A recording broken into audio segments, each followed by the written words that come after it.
Hey, everybody. Welcome to The Breakdown. Thank you so much for spending a little bit of your time on Sunday with me. I'm Allison Gill, host of the Daily Beans podcast and several other things that I do. But we're here today on The Breakdown to talk about the hearing, the Epstein Files hearing in the Katie Phang v. Todd Blanche in his official capacity as Attorney General lawsuit.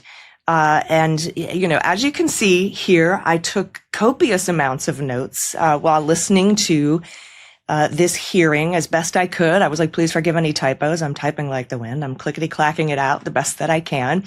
And meanwhile, our good friend, total badass, Katie Phang, is in the hearing room, right? And so we've got sort of this thing going back and forth. There was some moments where Katie and I were communicating during the recess that we want to talk to you about. We want to sort of pull the curtain back a little bit and show you some behind the scenes stuff. And there were a lot of really standout moments in this hearing. And we can also discuss the outcome of this hearing, what was ordered or what is about to be ordered. And we're going to do that all on today's episode of The Breakdown.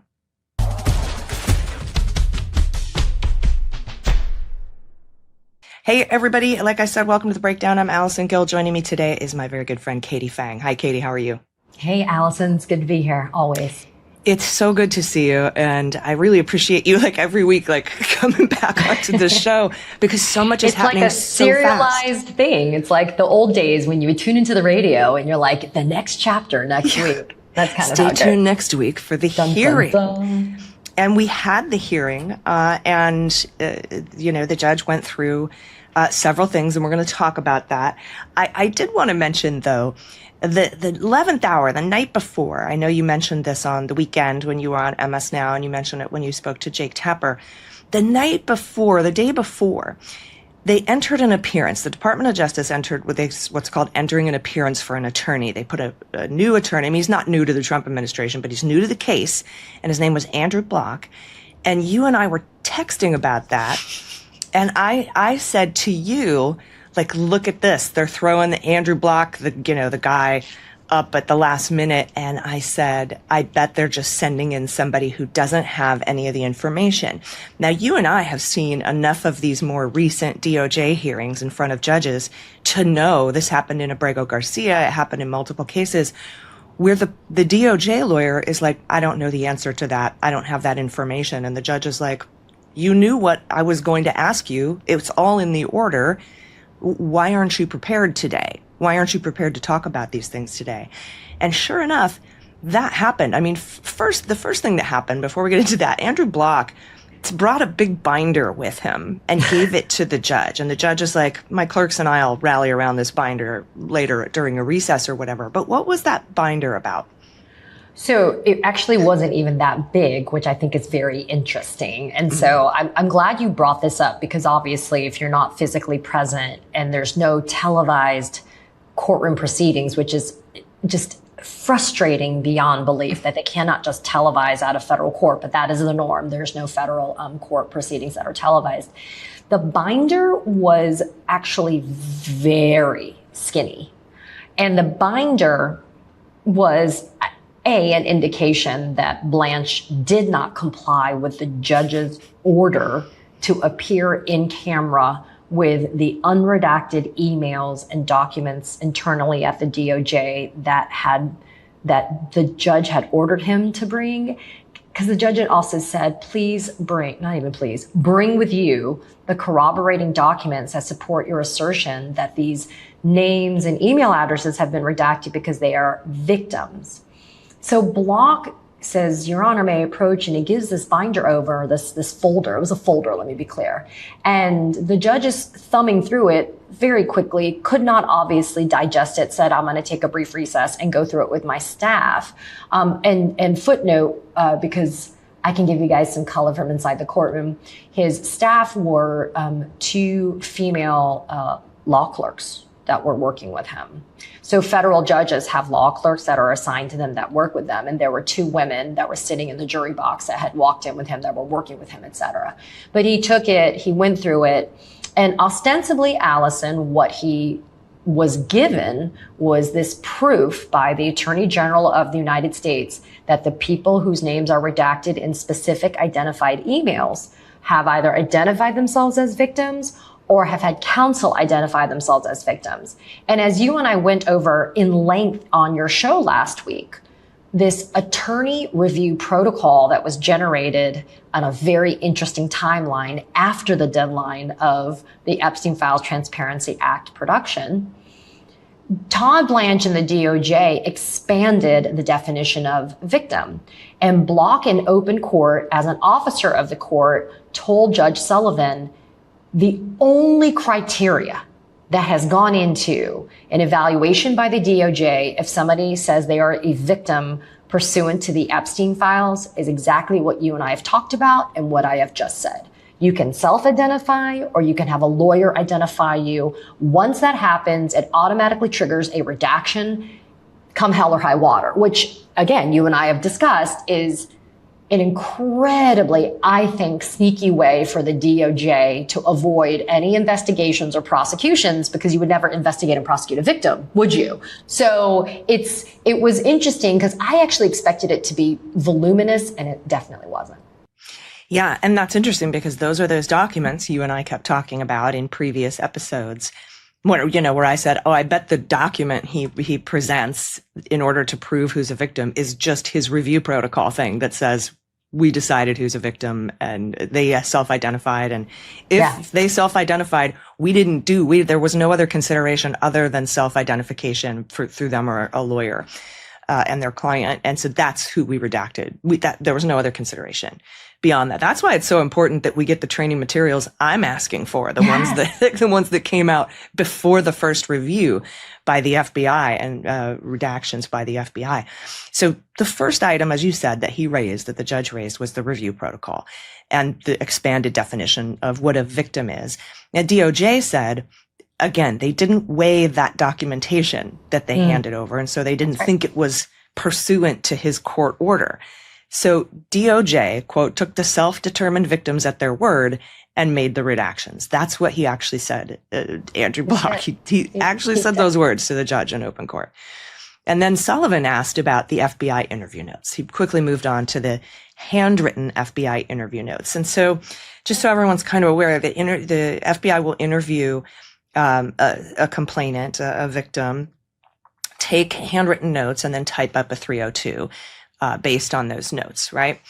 And what the DOJ is saying is that the typed up notes are at least a little different, or mostly the same as the handwritten notes. No, they completely substantially warped. Similar. They used the phrase substantially similar in the court filing, but Block stood in court on Thursday and he says they're duplicative, which, Allison, you and I both know we're not sparring over verbiage. Like, those are two entirely different things. Something substantially similar is not duplicative. Duplicative is an exact copy of that other thing, right? Substantially similar is maybe there's some overlap and it's enough. Maybe it's like maybe over 50%. I mean, who the hell knows what that means? But I had never heard the DOJ say that the interview notes, the handwritten interview notes, were duplicative of those 302s until I was in court the other day. Yeah. And the judge said, look, you say they're substantially similar, but you don't point to a provision in the Epstein Files Transparency Act that allows you to withhold substantially similar things. Why not just hand redact them? And of course, Andrew Block says, well, you just need to read our review protocol. And when we keep saying review protocol, that's that typed up multi-page memo that was released in January of this year after the production. The deadline. After the deadline. Yeah. It's the one that says, victims are self-identified, or victims, et cetera, defines victims. It says what we redacted due to Privacy Act considerations, PII, all that other stuff. Yeah. That is a redaction training document, a review protocol. And he just kept pointing to that. And that's what we were talking about last week, that he would just point to the review protocol as documentary evidence of who's a victim and what was redacted. But Judge Sullivan really understood the assignment, though, because even though Block always inartfully, without any elegance, because he really, the thing that people couldn't see, but you could probably hear, Allison, is, this guy was turning red while he's standing at the podium, and he's stammering, and he's really struggling to get through these answers. And there was, well, I had no sympathy, but I mean, I could understand why somebody might look at that and be like, oh my God, this guy's getting, and let me be clear. Sullivan didn't raise his voice. Nope. He didn't raise his voice. He was incredibly calm and patient, more calm and patient than I ever would be as a federal judge. But he really, truly just wanted to get to the crux of these issues. And so Sullivan had Block answer and pivot to this protocol and to their briefing. But then Sullivan said, okay, but how many pages are we even talking about? Like, how many documents? And the fact that Block could not answer that was either one of two things, right? It was either he intentionally didn't know, meaning he never informed himself so that he could answer honestly to the court that he didn't know, or he legit didn't know. Either way, he looked like a dumbass. Because you don't come to court and not have that answer. Because it was understandable that the judge had ordered then manual redactions by hand on these handwritten notes. But you and I have talked about this. Is it 5 pages? Is it 5,000? Like nobody knows. And the only people who know is the Department of Justice. And that's what Judge Sullivan really got frustrated with. He's like, how do you not come to court knowing that this is at issue today and not have the answers I demand? Yeah, and I honestly think that he doesn't know, and that's why he was sent and added to the case at the last minute for like sort of a plausible deniability thing. Yeah. Because just to, I don't know any of that. But something else that interesting that happened was Judge Sullivan asked if any other handwritten FBI notes had been released, and Block said he didn't think so. Now, I immediately got a text message from Christy Greenberg, who's amazing. And she posted on her Blue Sky, quoting, what I was typing out as it was happening. They have released handwritten FBI interview notes. And here is one. Here's the handwritten note. And here is the typed up 302 that goes along with it. They're EFTA numbers stamped like right back to back. And they are different because there are different redactions in the 302 than there are in the handwritten note. And so she sent me that. And I, later on during the recess, I sent her post to you and you're like, oh yeah, we know they've released handwritten notes. And, I just thought that was a really interesting behind the scenes moment. Me and you and Christy like, oh, did you see this? Here's this thing. Oh my gosh. He's saying that there's no other handwritten notes. They're right here. How can they not know? But, Christy Greenberg knows, your legal team knows, but they send Andrew Block, who doesn't know anything. Well, and recall that Todd Blanche admitted when he met with Epstein survivors and advocates that he himself had not reviewed the Epstein files. He was asked directly by Skye and Amanda Roberts, Virginia Giuffre's brother and sister-in-law, have you even looked at the files? And he says, I haven't. I'm not surprised. Although here's some even more color. When we rolled up to the courtroom on Thursday, Block is sitting outside on a bench outside the courtroom with another lawyer who I've never seen before, had never entered a notice of appearance. I only caught his first name, not his last.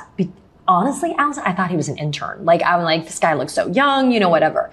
But then when we announced our presences, on the record and when the hearing started, Block identified himself, this other AUSA who's been the line prosecutor who works out of Jeanine Pirro's office, who does some of the day-to-day on the case. And then this young man as an AUSA. He was not an intern. But when we rolled up to the courtroom, Block and this other young new lawyer, they were feverishly going through these big binders that had the filings in them. So there was some element, I believe, of legit, they have no fucking clue, right? But again, you can't have willful ignorance. You cannot be willfully blind. And I know you and I are going to talk about the contempt issue shortly, but just as somebody who respects their own reputation as a lawyer, we were appalled. My legal team is impeccable. But we're just as humans. And then as lawyers, we were watching this happen and we were like, dude, aren't you embarrassed? What do you You're embarrassed want for to? them. I'm embarrassed for this guy because he legit was destroying his credibility in front of a senior judge on a district court where he routinely has matters. Like, how could you not? And here's the thing, judges speak to other judges. I mean, this was so publicized anyway. Crap. There were other judges in the courtroom, by the way, that were watching these proceedings, just FYI. But like, wouldn't you want to just spare yourself the humiliation? And so it just really underscores how cult-like it can be, or it's very, very Nazi Germany. I am sent in with directives. I'm supposed to go in and defend Todd Blanche, and I will do whatever I need to do to defend Todd Blanche, including destroy my professional credibility. Yeah. Yeah. And after that happened, that's when the judge said, I can't just accept at face value that the handwritten notes are the same. And I probably need to see them unless, Mr. Block, you can think of another way to evidence what you're trying to say. And he's like, well, this isn't the evidence stage. The rules of evidence were in the preliminary injunction stage. And he's like, are you saying I don't have the authority to do this? And why, why weren't these turned in when I ordered them turned in? That's the crux of this, right? I asked you to prove that. And instead of giving me the handwritten notes, you just didn't give me anything at all. And Block just said, yeah, I just refer you back to our briefing. He's like, so you've got nothing additional for me. You have nothing else for me. He's like, well, unless you give us a clean, clear order, Your Honor. And that's when Judge Sullivan went, I gave you a clear order. What, should I just rewrite the order and say, this time I really mean it? And I was like, ooh. And we all laughed. We laughed at Block because the way that Sullivan said it was a little sing-song, right? It was like, I really mean it this time, like kind of thing. Because we all started laughing because it was like, this is absurd. Like these orders are not complex. They identify the bait stamp documents and they tell Blanche, do the following. It's not written in a foreign language, no pun intended. Like, it's just there. And for Block's pivot always to go back to, Judge, we need a clean and clear order from you. You could tell that it was definitely grating on Judge Sullivan because he made that response, and there were other similarly situated responses he made because that wasn't the last time that we heard from Block that he wanted a, quote, clear and clean order. Right. Then he pivoted to the deadline. And when I say the deadline, I mean, in the law, in the Epstein Files Transparency Act, it says you have 15 days after the production, which is supposed to be on December 19th. You have 15 days to turn over your written explanations for every redaction and every withholding in your production. And so it would look like kind of like a privilege log, right? That sometimes we're used to seeing in some cases where like John Eastman has to turn over his emails or whatever. You get a privilege log that says this is redacted because of this and BC and this and and here's why. And they never did that. He just did a summary and then points to his review protocol and says, this is what we redacted.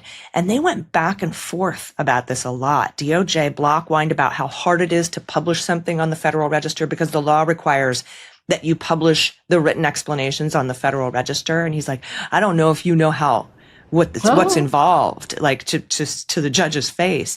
And then the judge asked for a date. All right, well, give me a date. What are we talking about here? I can't give you that. Time frame, 6 months, 10 years, can't give you that. And he's like, you know what we were going to discuss today? The public, he says, the judge said, the public, it's not just me. I'm not just doing this for me. The public demands a time frame. And your lawyer, Katie, brought up the fact that DOJ plans to only publish the summary on the Federal Register. Yes. Like, which we thought was really important. We didn't want Sullivan to think that their compliance was going to be them publishing the summary on the Federal Register, which we know Blanche has said he's going to do. Mm-hmm. Yeah. And then the foreign language documents came up and Department of Justice said, our briefing says where we stand. Basically just pointing back to so the judge is like, so you're not going to comply? And he's like, we did in our briefing. So that was just sort of mentioned very briefly, as was the Privacy Act discussion about, how some of the emails were redacted according to Todd Blanche and the DOJ pursuant to the Privacy Act. And the judge was like, we're not going to get in that discussion today. That's a discussion for a later date. True. And, was that because like that's more of a merits kind of a sitch than a preliminary injunction sort of situation? Okay. It is. And to just very briefly touch on that and to be a little bit in the weeds on the legal stuff. So, the purpose of a preliminary injunction is to revert something back to a status quo. My preliminary injunction is interesting because it actually orders something to be done that is not the status quo, right? As in, the status quo is improperly redacted and withheld documents. The preliminary injunction that I filed that got granted wholesale by the judge was unredact and produce, right? So it's kind of the opposite, but that's okay, right? Injunctions can work as blocks. Injunctions can also order things to occur. The irony is the judge in this case, the purpose of his injunction being entered was to comply with the law, right? So he was saying, I want to stop your non-compliance by ordering you to do this. And again, it's a little bit nuanced, but that's kind of what the DOJ continues to hide behind when it complains that it doesn't have finality on the preliminary injunction litigation and the briefing, et cetera, even though it is. It's done. But in this instance, though, the judge was really careful, and I've mentioned this now a few times now that I've had time to noodle it over. The judge has been incredibly circumspect and careful about how quickly he has accelerated from 0 to 100 with noncompliance with Blanche. And he's really given the defense the opportunity to be able to, quote, show cause why they shouldn't have to do A, B, C, D, and E as has been ordered.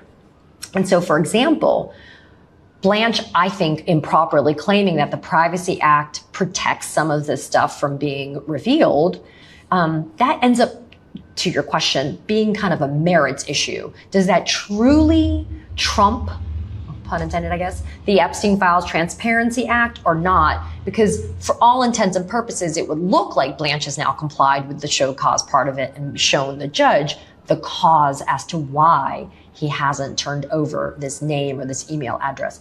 But in fairness to us and to me, Blanche has never been clear. He's been incredibly unartful about it, and his positions have varied wildly in his filings. And so, he's like one of the emails at issue, like the torture video email, right?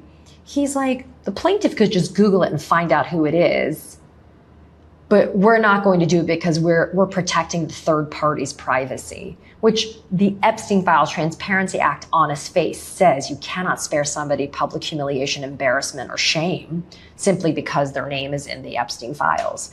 So I'm still pushing some of these issues in a way that I think is fruitful, but I do have a sensitivity that, we're kind of in this litigation. Like, my big lawsuit is for all of the files, not just this small subset. And so we're pushing that issue as much as we can as well in the big lawsuit. Yeah. And just to be, sort of a clarity overview here. Yeah. If you've got an attorney general who's allowing people to self-identify as victims and you're not considering anything other than their self-identification and redacting them just because they say so, and you're also redacting emails for the Privacy Act, between those two things, you can cover up anybody's name in the world. You can cover up anybody. Because anybody could qualify with those very broad parameters that have been drawn by the Department of Justice. And, you really have to ask yourself, why draw such broad parameters? It's almost like they've created more work for themselves, but in reality, it just gave them a shield to be able to hide behind, to not, again, investigate leads and or prosecute on the face of these documents, stuff that's even unredacted. There's enough there for at least some FBI investigation into various people. Just by evidenced by even these bullshit transcribed interviews we've seen happen with House oversight. You don't have to be a super sleuth to say, maybe the FBI needs to dig a little bit into what is happening here. The lack of FBI activity, which is controlled by the DOJ. A lot of people think the FBI is just some independent agency that rolls out of bed one day and is like, hey, I feel like doing this. No, they work for the DOJ, right? And so that says to all of us, understandably, that the DOJ is actively participating in this cover-up because the FBI should be dispatched forthwith to be able to track down some of this information. Yeah. And then one last thing that happened before the recess. I remember when Andrew Block kept asking for a sealed hearing, ex parte. Maybe we just talk, just you and me, Judge, about the folder I gave you or the documentation or whatever. And the judge says, you raise an interesting point. He's like, I thought about this. I thought about meeting with the government in sealed proceedings. But the public has a right to know what the hell is going on with this case. That's what he said. The victims deserve to know. The public deserves to know. And the public has a right to know what the hell is going on in this case. So that was a pretty big, woo. I legit fell out of my chair because this is a distinguished older jurist. He's been on the bench for decades. He is a senior judge. He has seen and presided over some of the biggest cases in American history. And he was not emotional, people. The record's very cold. If you didn't tune in, he didn't raise his voice. He, his pace was very measured. He was not, like me sometimes, right? When I get upset, he repeated over and over again, this is about compliance. The court is about compliance. The court, he's like, Congress passed this law. This is the intent of the law. This is what the law says. I am here for compliance. That is what I'm here for as the judge, which I thought was incredibly respectful. It was a true separation of powers moment between Article I Congress and Article III courts. And for him to use the word hell though, I'm like, oh shit. Dang. I'm like, oh shit. I'm like, that was mic drop. Because then I looked at Block and he even turned even more red. Yeah. And you can see he's calmly, this a little bit. He said it. He's like, the public deserves to know what the hell's going on. He said it very calmly, but he said it nonetheless. Then he took his recess. Yeah. You and me and Christy Greenberg are texting back and forth. Blah, blah, blah, blah, blah. Oh my God, blah, blah, blah. Then the judge returns, asks your team for a proposed order for him to sign, ordering the Department of Justice to hand over the handwritten FBI notes. I think he gave you 10 days to do that. We said we're doing it in less, is what we said. Yeah. We don't need 10. We said we don't need 10 days. That's fine. And they're unredacted handwritten notes. So he gets to see the unredacted notes in camera, and then he'll probably say, the F is going on here, right? There's only X number of pages. Go in, manually redact them, and turn them over to Ms. Fang, Mm-hmm. Yeah. Or look, these are, okay, they're substantially similar, but you need to point into the Epstein Files Transparency Act and tell me where it's okay. Oh, I think he's beyond that shit. I think he's beyond that. I don't even think he's going to go down that path anymore. I think he's going to say for himself, this is the manual redactions, whatever, blah, blah, blah. I think he's you mean he's going to interpret the law as it's written? Oh, holy crap. Can you imagine? That's what jurists do. So next and finally, Judge Emma Sullivan tells a 30-minute story. That's crazy. About the one and only time he has held Department of Justice lawyers in contempt. And he was very this isn't a threat. Nobody's in trouble right now. Nobody's in trouble. But I think we need to have this conversation about contempt, and I just want to tell you a story. And he tells a story about a 2011 case. He's been on the bench, I think, 41 years. He said he's only done this one time. Yeah. Where he's held DOJ lawyers in contempt. And it was a Senator Stevens case in 2011. Yes. Where a whistleblower said, hey, the government is withholding 33 or 34 exculpatory documents under Brady that get Senator Stevens off the hook, and they aren't handing them over. And they wouldn't hand them over. And so the judge held them in contempt until they did hand those documents over, which cured the contempt, right? Oh, you've complied. And he went to explain that contempt is a tool to motivate you to follow an order.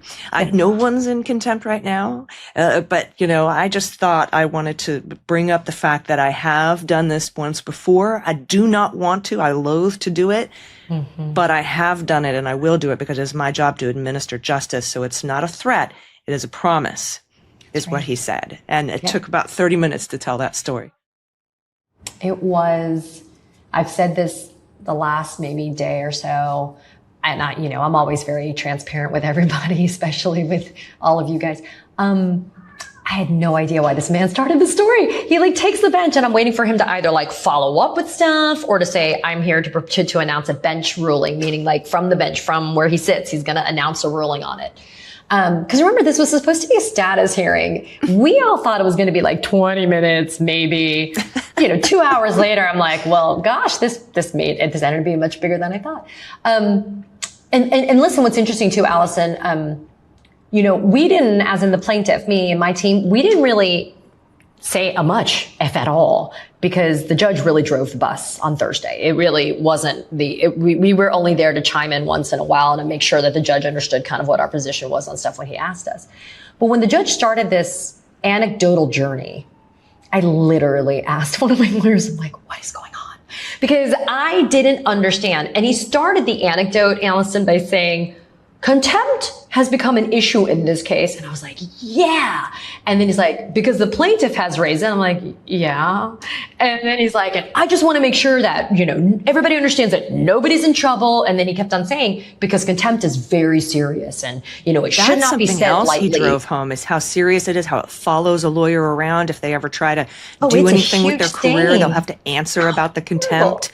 I mean, he really underscored how much of a scarlet letter it is for you professionally to be held in contempt as a lawyer. And he kept on underscoring the gravity of it. And then he was like, and then Ms. Fang has brought it in. I'm like, oh, damn. I'm like, did I screw up? Like, did I ask for contempt too early? Like, I'm like, I honestly thought I was in trouble. I'm like, maybe he was going to say, Ms. Fang, you should never do something so lightly, whatever, blah, blah, blah. But then when he started developing the story about Senator Stevens, I was like, oh. Because he kept on saying he's the only district court judge who has held DOJ attorneys. He didn't even say prosecutors, he said DOJ attorneys, because in this instance, they're not prosecutors, right? They're defense attorneys, right? They're defending Todd Blanche. And he kept on saying, DOJ lawyers, I've held them in contempt. They appealed. The appeal was dismissed and the circuit court affirmed the contempt. And he kept on saying it over and over again.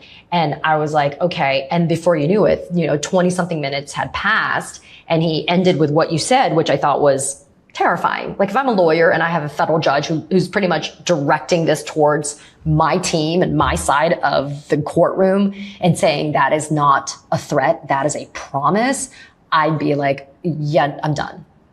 Yeah.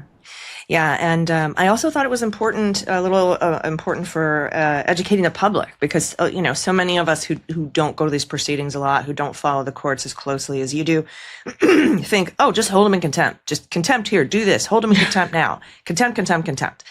But for him to illustrate how rare it is that he's only done it once against DOJ attorneys in his life on the 41 years on the bench. He's been on the bench I wrote it down, since 1994. He says he's been on the bench. That man, that's what I said. He's seen a lot. And he's spent, 32 years, sorry. But that, how rare it is, how it's so damaging to a lawyer's reputation. Like he was very careful to lay all of that out. And I thought it was an important lesson to all of us too, that we shouldn't be so quick to be like, why don't these judges just hold everybody in contempt all the time? Well, it's very rare and very serious. And he made a very pointed discussion about all of it. And he also, I appreciated, underscored that there's a foundation that has to be laid for this, right? I mean, yeah. He is in a circuit where he's seen brethren from the court be reversed by the DC Circuit Court of Appeals that have been pursuing contempt, like James Boasberg and stuff. Like he's seen some of his brethren, not only in this same circuit, but in other circuits, getting reversed on these contempt approaches that these judges have understandably, incredibly done. But it's interesting too, because I originally didn't ask for contempt when I thought on its face it was obvious that Blanche had defied court orders. I actually waited a little bit and I kind of had to fight for the contempt, right? Because, my lawyers are so good and they're so competent and, this is their backyard in DC where they litigate. But I felt like it was an adamant thing to do. I'm like, there is a moment in time where it becomes obvious that it's not an accident, but it's intentional. And this was giving Todd Blanche, I was giving Todd Blanche in some ways, I think a little bit of room to prove me wrong, Allison, because you always want to assume that an attorney with a license and a bar license, at that they're not gonna, do something wrong. But I was like, no, I want contempt. And then the issue was what? Fine, sanctions? I mean, that was also part of it too. And so I appreciated that Judge Sullivan was so thoughtful about it.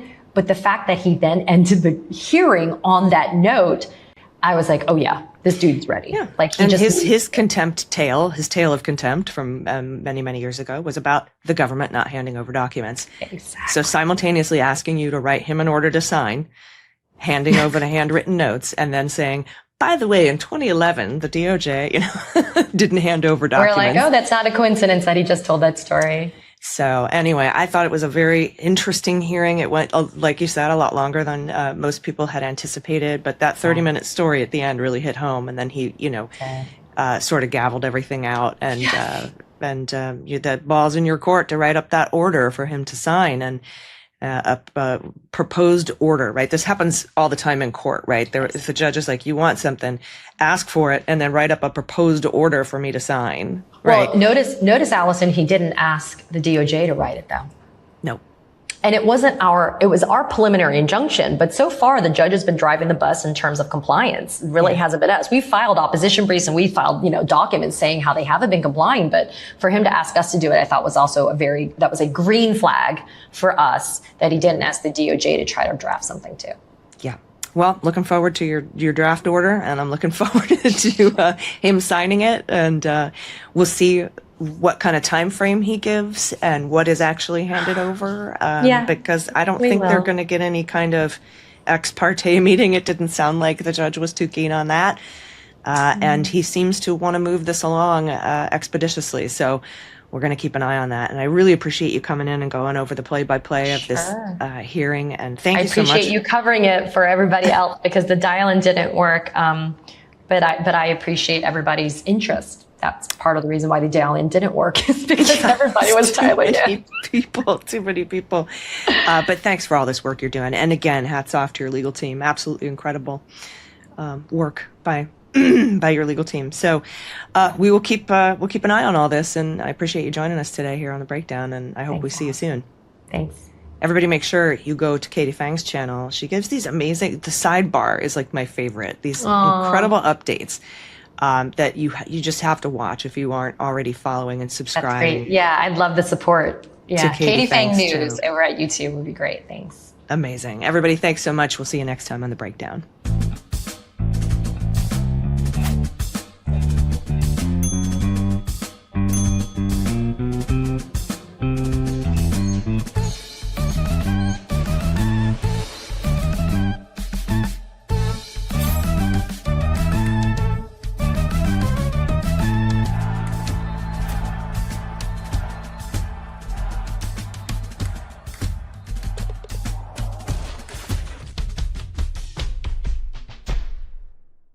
Breaking news right now, my brothers and I wrote a book. It's called WTF America. And well, doesn't that just say it all? It comes out officially this October, but you can pre-order your copy today. Just scan the QR code or click the link in the description below.